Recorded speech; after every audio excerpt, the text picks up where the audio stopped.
Shalom, queridos. Que bom tê-lo por aqui, nesse estudo da Palavra de Deus. Estamos aqui fechando o capítulo número 5, entrando nele, na verdade, hoje, fechando a semana, onde nós estamos desfrutando do conhecimento da Palavra de Deus, escrita na Torá e muito clara e visível aqui nessa carta aos Hebreus. Que o Senhor possa estar abençoando sua vida, que você possa estar colocando a tua expectativa nele e aprendendo e crescendo, tendo a maturidade conforme a palavra do Senhor. A nossa libertação, aquilo que nós ensinamos, é a libertação pela palavra. É uma libertação dimensional pela palavra. Então, nós cremos que o Senhor tem muito para fazer na sua vida também. Então, você, enquanto está chegando por aí, já vai compartilhando essa live para que mais pessoas sejam alcançadas também pela palavra. Porque quando você quebra um altar, você tem que levantar um altar maior. Então, se todos, após a libertação, permanecessem, tivessem um tempo de permanecer aqui, para estar colocando a palavra e levantar esse altar no lugar daquele que foi quebrado, mais intensidade teriam na sua libertação e mais rápido os resultados seriam estabelecidos. Você que está por aqui, tem essa certeza. O Senhor está estabelecendo agora o altar dele no seu coração, através da palavra que vai ser proferida, que vai ser dada nessa manhã. Então, vai compartilhando aí, pelo menos com 7 pessoas, queridos, enquanto nós aqui nos organizamos. E hoje vamos falar um pouquinho aí sobre o capítulo 5, um capítulo muito poderoso, importante. Nós vamos aprender, estudamos ele um tempo atrás, e eu vou mencionar aqui. Você que faz parte da igreja online vai lembrar. Você que ainda não faz parte da igreja online, você pode estar aí solicitando no direct lá para estar fazendo parte da igreja online. E os nossos estudos ficam gravados também e você tem esse acesso. Vamos lá então, Hebreus capítulo 5.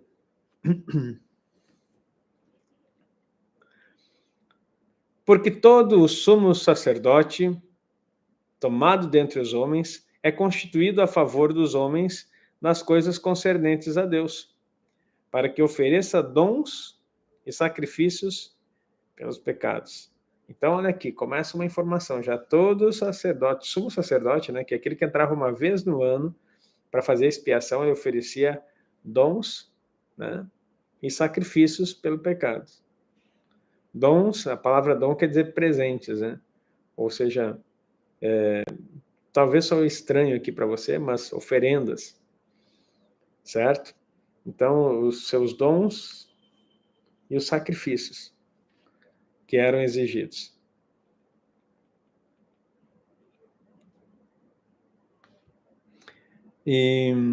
Então, olha só.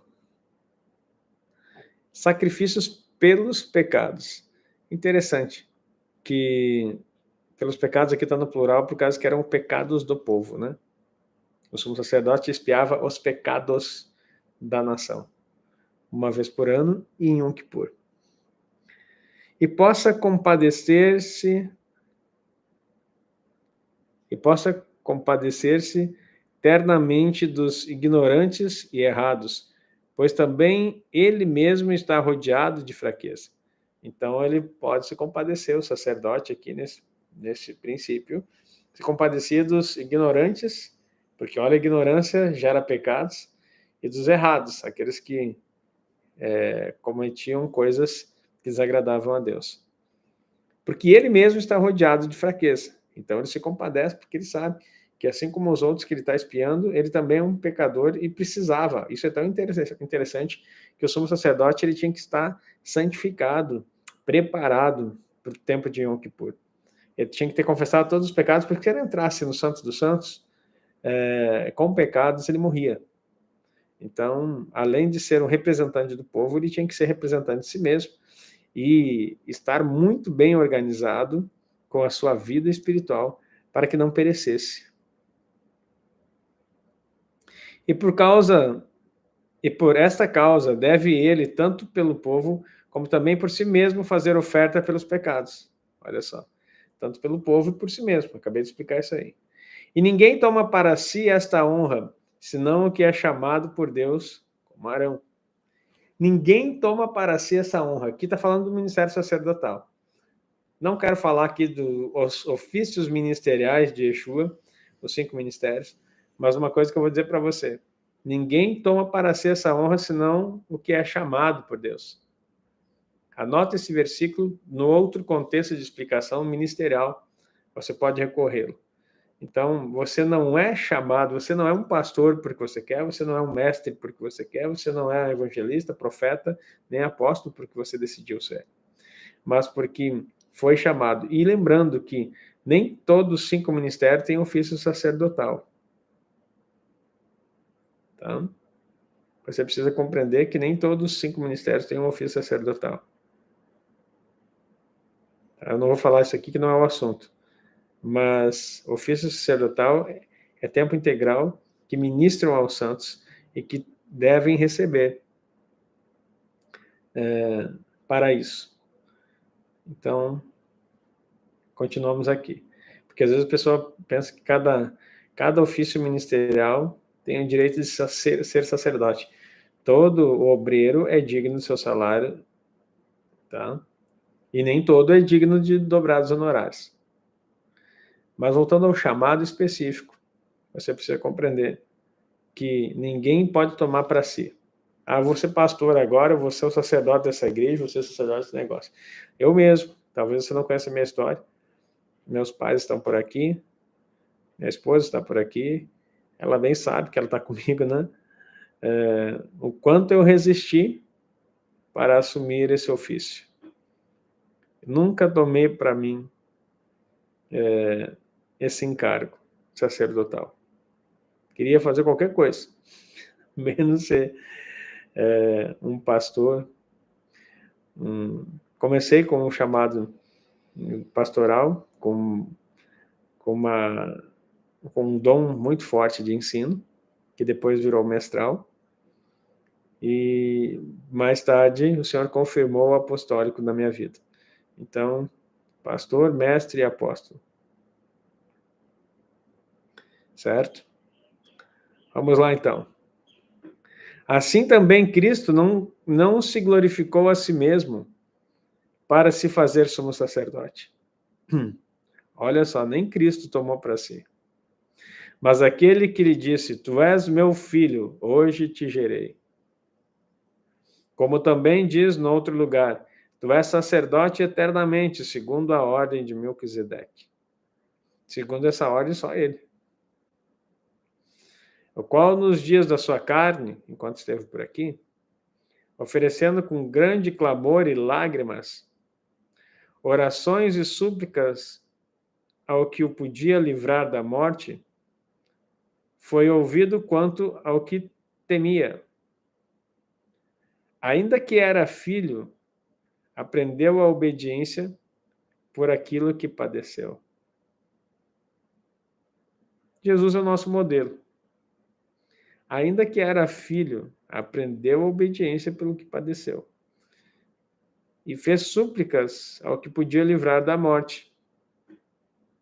E foi ouvido quanto ao que temia. Você vai lembrar do Getsemane aqui, né? E ele pede, Senhor, se possível, passa de mim esse cálice. Todavia, não seja feito conforme a minha vontade, mas conforme a tua. E a Taná, já tinha falado, né? A Taná, desde a Torá e todos os livros do Antigo Testamento, já tinha falado que o Messias ia padecer, o justo pelo injusto.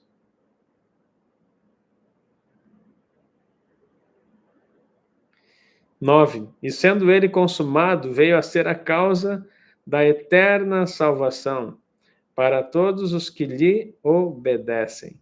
Agora, pega algo aqui e aprenda.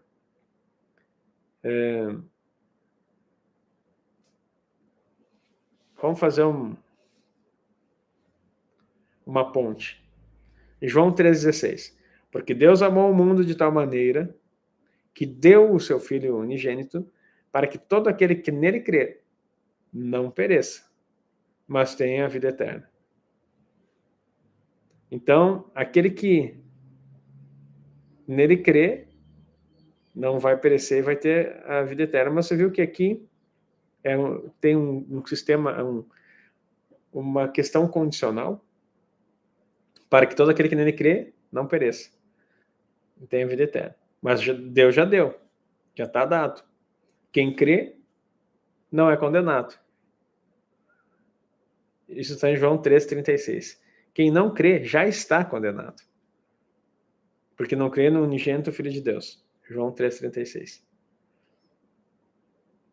Então, olha só. Crer te dá a condição de usufruir do presente que Deus já deu, vida eterna. Entretanto,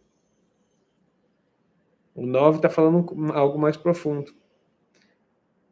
Veio ser a causa da eterna salvação para todos os que creem. É isso que está escrito aqui? Não. Para todos que lhe obedecem. Você precisa crer e depois de crer, você precisa obedecer.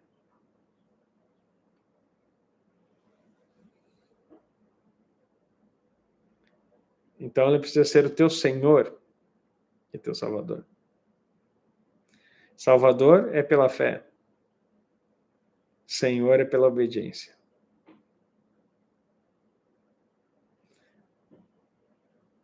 Você viu que no batismo, principalmente na igreja tradicional, você crê no Senhor Jesus Cristo como seu único e suficiente Salvador? Sim, eu creio, as pessoas dizem. Tá, mas você não prestou atenção na frase. Crer como único e suficiente Salvador. Ok, creio. Mas no Senhor Jesus Cristo. Então você precisa ter o senhorio dele e obedecê-lo.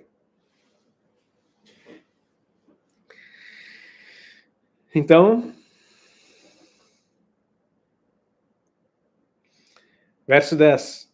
Chamado por Deus, sumo sacerdote segundo a ordem de Melquisedeque, do qual muito temos que dizer, de difícil interpretação, porquanto vos fizestes negligente para ouvir.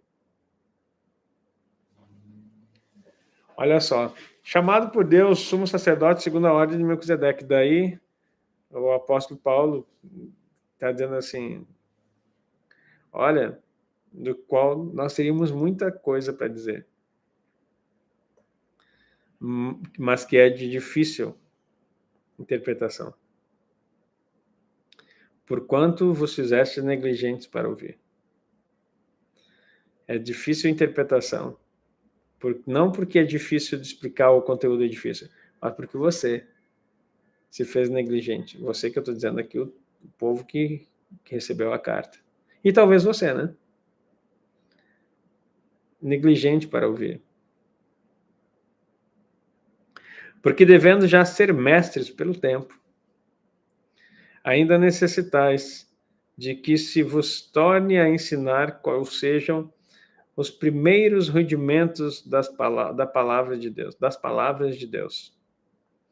E vos haveis feito tais que necessitais de leite, e não de sólido mantimento.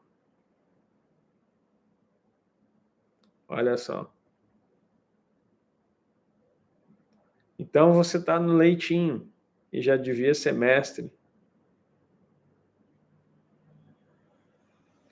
Porque qualquer que ainda se alimenta de leite não está experimentado na palavra da justiça, porque é menino.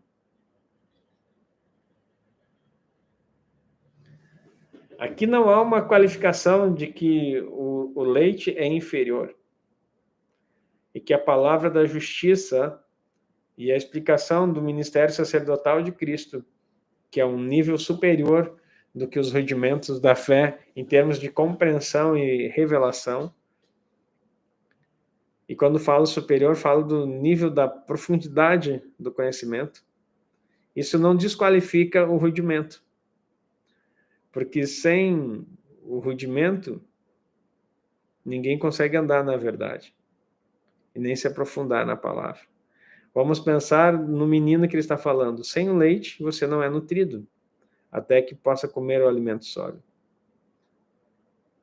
Sem engatinhar, você não vai começar a caminhar. E sem caminhar, você não vai começar a correr. Então, há processos aqui.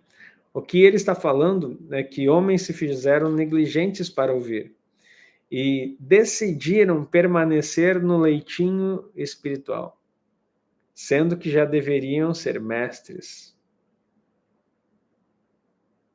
Então, queridos, nós precisamos compreender que o nosso posicionamento, a nossa forma de compreender a palavra de Deus, a Escritura, está diretamente atrelado ao nosso ouvir.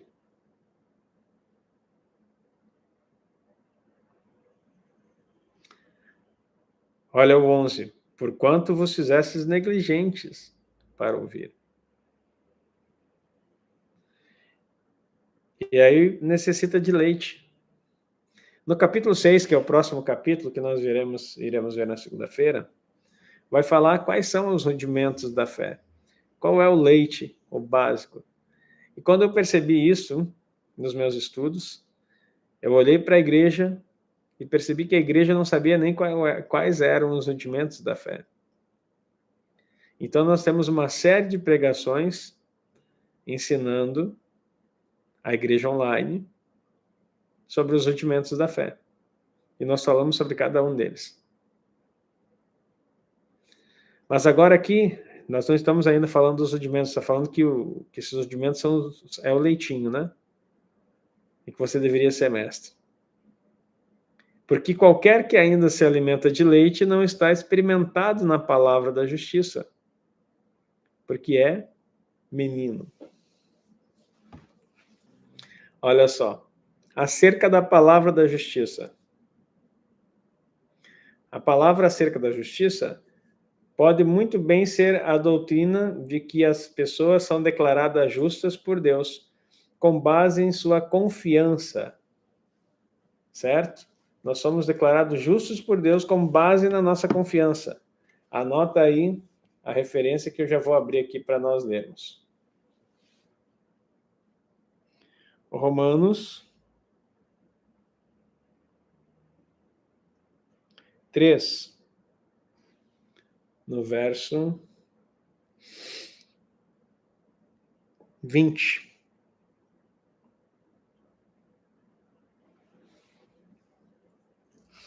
Por isso, nenhuma carne será justificada diante dele pelas obras da lei, porque pela lei vem o conhecimento do pecado.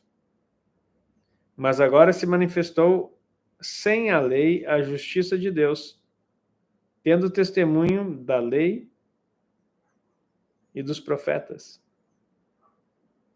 Isto é, a justiça de Deus pela fé em Jesus Cristo, para todos e sobre todos os que creem, porque não há diferença. Porque todos pecaram e destituídos estão da glória de Deus. Olha só. Aqui o pessoal faz uma confusão. Mas agora se manifestou sem a lei a justiça de Deus. E daí, tendo o testemunho da lei dos profetas. Como assim se manifestou a lei? Aliás, a justiça sem a lei, tendo o testemunho da lei. Porque nenhuma carne é justificada pelas obras da lei. A lei não justifica ninguém. A palavra de Deus vai dizer que a finalidade da lei é Cristo. A lei mostra o seu pecado e que você precisa de alguém para justificar você. A intenção da lei nunca foi cumprir em si mesmo, na carne. Escuta isso. Nunca foi na carne. Por que ninguém conseguia cumprir completamente e não foi absolvido pelas tábuas? Porque era uma lei externa, escrita numa pedra. para que os seus olhos vissem externamente e na sua carne percebesse que não conseguiria cumprir. Como assim? Como assim? Por que que Deus dá uma lei numa pedra para eu entender que eu não ia cumprir? Porque todo aquele que tentar cumprir o que estava escrito naquela pedra, em alguma coisa ia falhar. E se falhasse em algum ponto, era culpado de todas as demais. Isso a Bíblia fala o tempo todo. Então, por que que Deus deu a lei na pedra? Preste bem atenção no que eu estou falando aqui. Por que que Deus deu uma lei na pedra se ele sabia que não íamos, que o povo não ia conseguir cumprir? A manifestação da lei, a outorga da Torá, dada no Sinai, era para que o povo agora, que saiu de uma escravidão, que estava aculturado num sistema de pecado e cativeiro, olhasse para si mesmo e conseguisse perceber o quanto distantes eles estavam do que Deus tinha proposto para eles. A lei, ela aponta para você o que é certo e o que é errado. E mede você o quão próximo você está de realizar aquilo que o Senhor tem. Entretanto, ela não te justifica. Ela é uma legislação. Ela é uma lei. E através dela você consegue entender o que é certo e o que é errado. E Deuteronômio 28 vai falar: eis que ponho diante de vós a bênção e a maldição. Escolhe, pois, a bênção para que viva. Então, se você tem que fazer a escolha do que é bom, a lei te instrui para o que é correto diante do Senhor. Agora, a finalidade da lei era apresentar Cristo para a justiça de todo aquele que crê.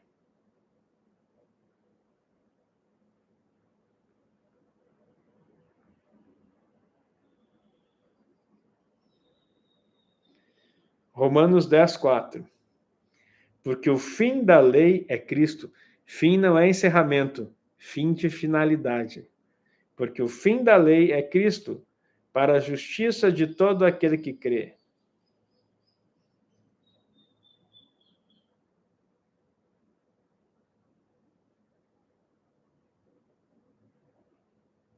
Ora, o verso 5. Moisés descreve a justiça que é pela lei, dizendo: o homem que fizer essas coisas viverá por elas.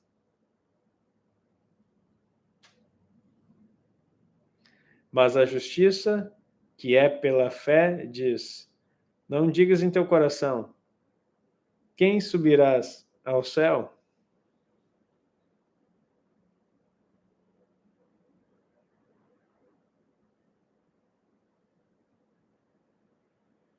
Isto é, trazer do alto a Cristo?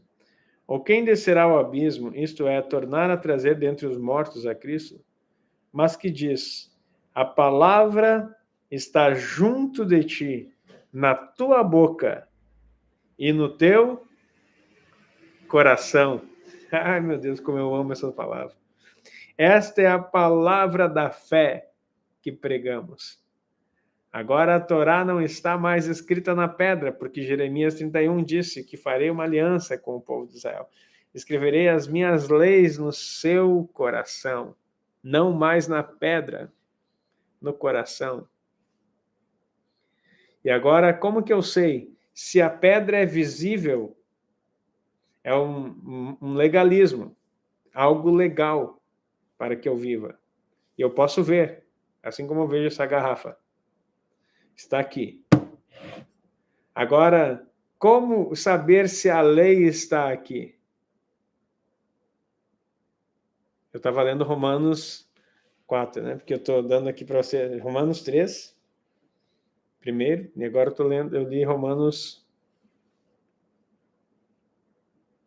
Um pouquinho aqui, tem uma propaganda aqui, Romanos 10, 4.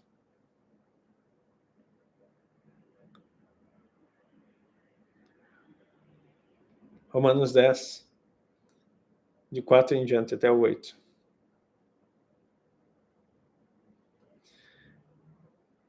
E daí, a palavra está junto de ti, que eu estava lendo, né? Na tua boca e no teu coração. Essa é a palavra da fé que pregamos. Olha o 9. A saber, se com tua boca confessares ao Senhor Jesus e em teu coração creres que Deus o ressuscitou dentre os mortos, será salvo. Visto que com o coração se crê para a justiça, a fé com o coração se crê para a justiça. Agora eu creio que ele no meu coração, através do seu espírito que atuará em mim, vai me justificar.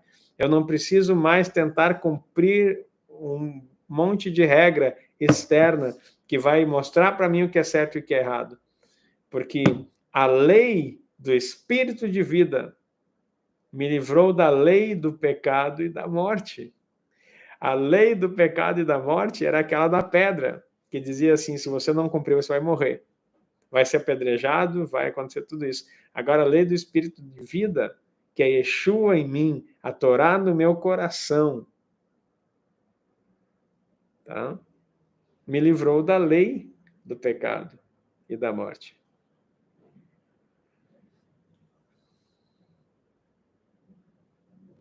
Porque a Escritura diz, estou no 11, verso 11 do Romanos 10, todo aquele que nele crer não será confundido. Porquanto não há diferença entre judeu e grego. O grego aqui quer dizer o gentil, tá?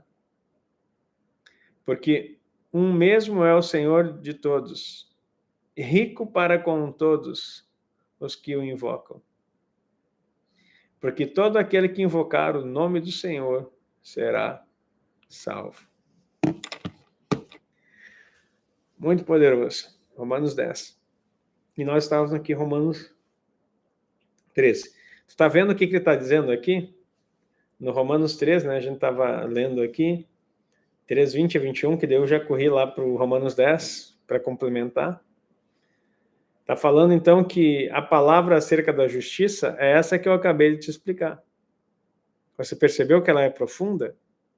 E se eu apertar, a maioria dos cristãos não vão saber me responder o que eu acabei de te ensinar?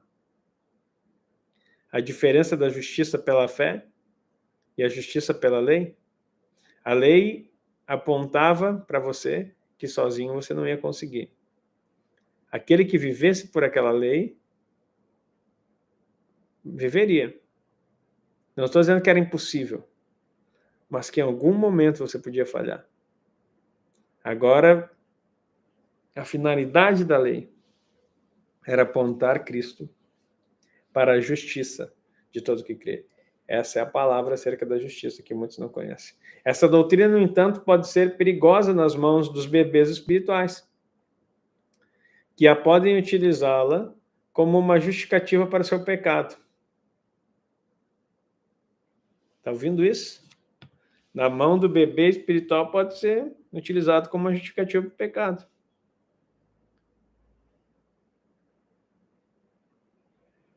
Porque olha o que diz Romanos 3. Mas se pela minha mentira abundou mais a verdade de Deus para a glória sua, por que sou eu ainda julgado também como pecador? E por que não dizemos, como somos blasfemados e como alguns dizem que dizemos, façamos males para que venham bens? A condenação desses é justa. O que ele está querendo dizer, porque ele está ensinando aqui,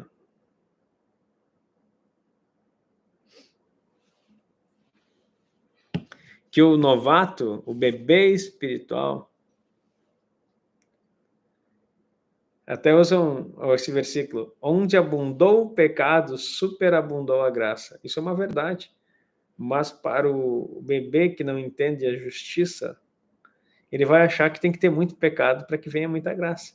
Então, quanto mais eu pecar, mais graça eu vou ter. Agora, deixa eu te falar aqui. Esse é o sentido da hipergraça.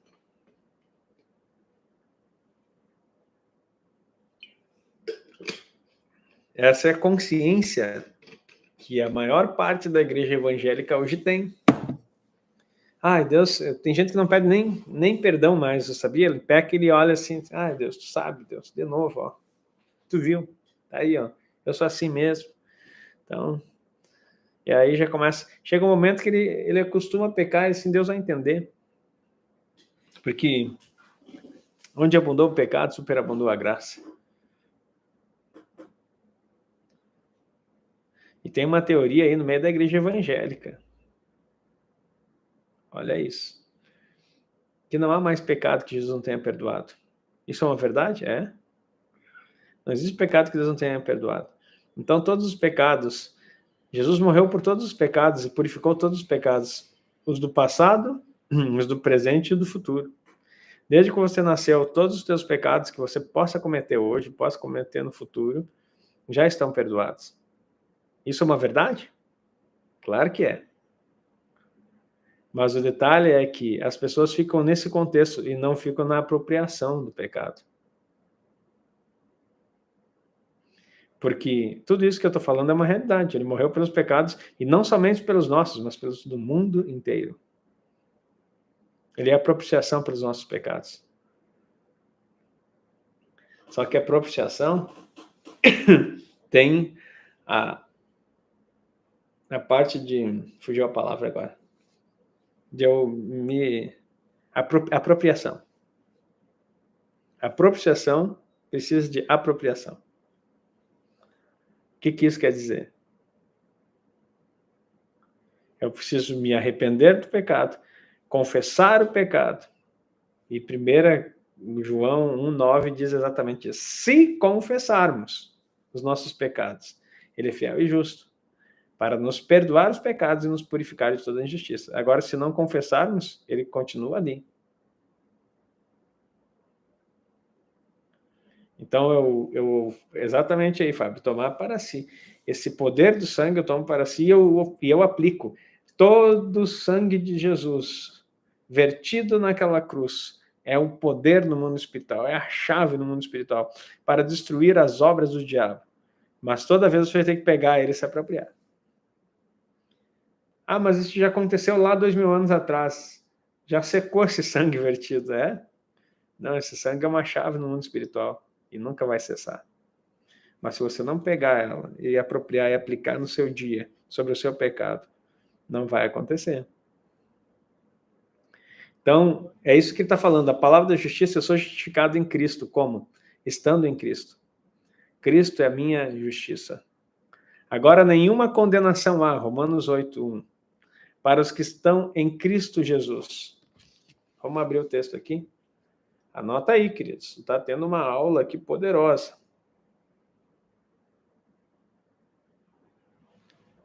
Portanto, agora, nenhuma condenação há para os que estão em Cristo Jesus, que não andam segundo a carne, mas segundo o Espírito. Porque a lei do Espírito de vida em Cristo Jesus me livrou da lei do pecado e da morte. Porque o que era impossível à lei, visto como estava enferma pela carne, já expliquei tudo isso, agora faz sentido as palavras de Paulo aos Romanos.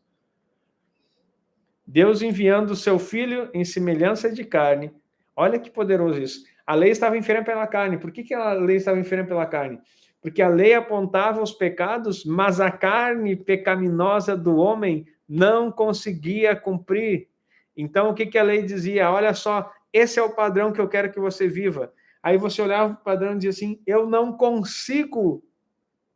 A lei mostrava isso, eu não consigo. Mas ela era carregada de uma promessa, vai vir o Mashiach, o ungido de Deus, que vai fazer você conseguir. Enquanto isso, mata animais, derrama sangue para pegar esse sangue e aplicar sobre o pecado que você comete. porque você transgride a lei o tempo todo. Você transgride a lei o tempo todo. Então, é o que Hebreus está falando aqui, meu irmão. Nós vamos ver mais adiante, o sangue de bodes, ovelhas, não era suficiente. E era necessário porque a nossa carne continuava em pecado.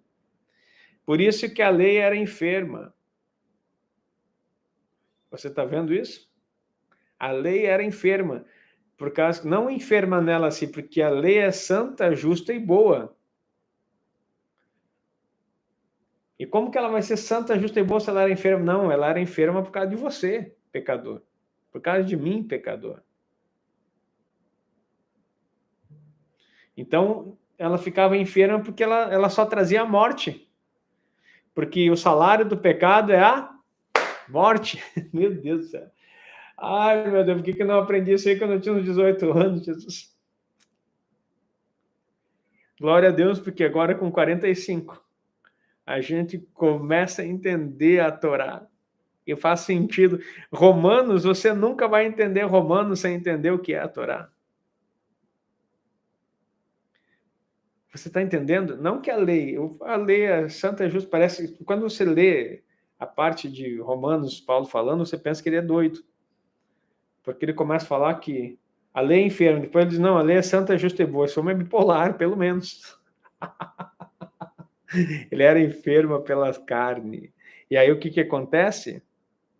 Porquanto que era impossível a lei, visto como estava enferma pela carne, Deus enviando o seu Filho em semelhança da carne, do pecado. A Torá se fez carne. A própria lei se fez carne e habitou entre nós, cheio de graça e de verdade. E vimos sua glória, como a glória do unigênito do Pai. João 1:14. Para que a justiça, aliás, enviando seu Filho em semelhança de carne do pecado, pelo pecado condenou o pecado na carne, para que a justiça da lei se cumprisse em nós. Olha só, a justiça da lei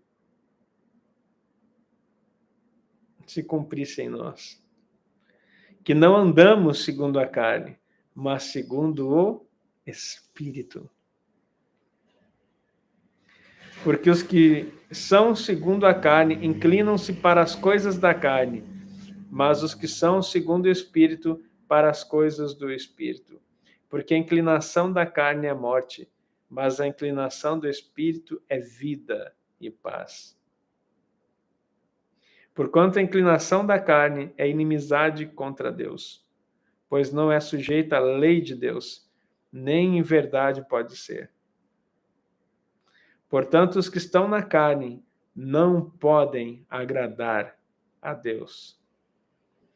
Vós, porém, não estáis na carne, mas no Espírito, se é que o Espírito de Deus habita em vós. Mas se alguém não tem o Espírito de Cristo, esse tal não é dele. E se Cristo está em vós, o corpo, na verdade, está morto por causa do pecado, mas o Espírito vive por causa da justiça. Que justiça? Cristo. E se o Espírito daquele que dentre os mortos ressuscitou a Jesus habita em vós, aquele que dentre os mortos ressuscitou a Cristo também vivificará os vossos corpos mortais pelo Espírito que em vós habita. Tu está morto por causa do pecado, mas o Espírito que ressuscitou Cristo, que morreu sem pecado por você, e foi ressuscitado, agora ele habita em você, também vivificará os vossos corpos mortais. Meu Deus! De maneira que, irmãos, somos devedores não à carne para viver segundo a carne.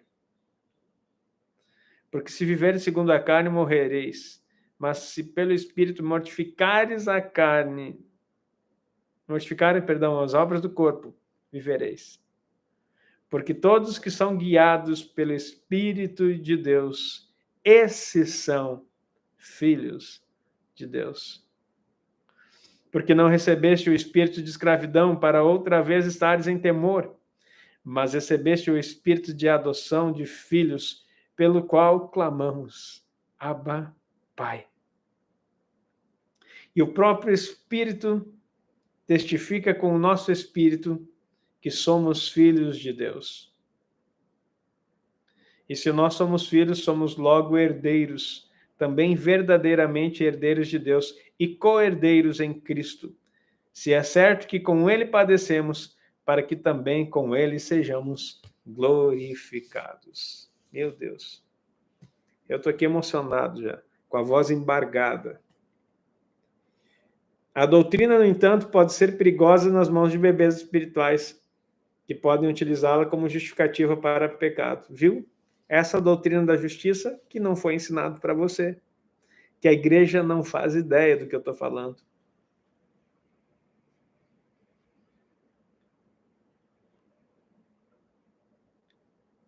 E para sua falta de diligência no fazer a obra em favor do reino, ela é somente para os moralmente maduros, para aqueles cujas habilidades foram treinadas pelo exercício constante, a fim de distinguir o bem e o mal.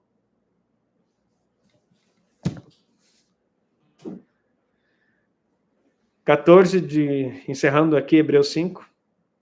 Mas o mantimento sólido é para os perfeitos, os quais, em razão do costume, têm os sentidos exercitados para discernir tanto o bem quanto o mal. Aleluia. Que palavra poderosa, que capítulo poderoso da palavra de Deus. Que o Senhor possa nos abençoar. Que o Senhor possa abençoar a sua vida.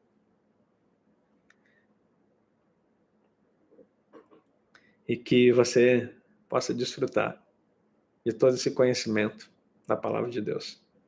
Queridos, isso aqui é ser igreja. É conhecer a palavra da verdade. João diz, que alegria quando vejo que os meus filhinhos andam na verdade. Pai, em nome de Jesus, eu abençoo a tua igreja e agradeço pela tua palavra. Que essa palavra seja plantada em nosso coração. A doutrina da justiça para os homens maduros seja estabelecida na vida dos teus filhos e que deixem de ser meninos espirituais. Pai, eu abençoo cada um para prosperar nessa palavra e que o Senhor possa guardá-los na tua palavra, porque a tua palavra é a verdade. Eu oro em nome de Yeshua HaMashiach. Amém e amém. Amém, queridos. Que maravilha. Que o Senhor abençoe sua vida, a sua casa. Obrigado pela sua companhia aqui. Obrigado por estar junto. Um beijo no seu coração. Shabbat Shalom.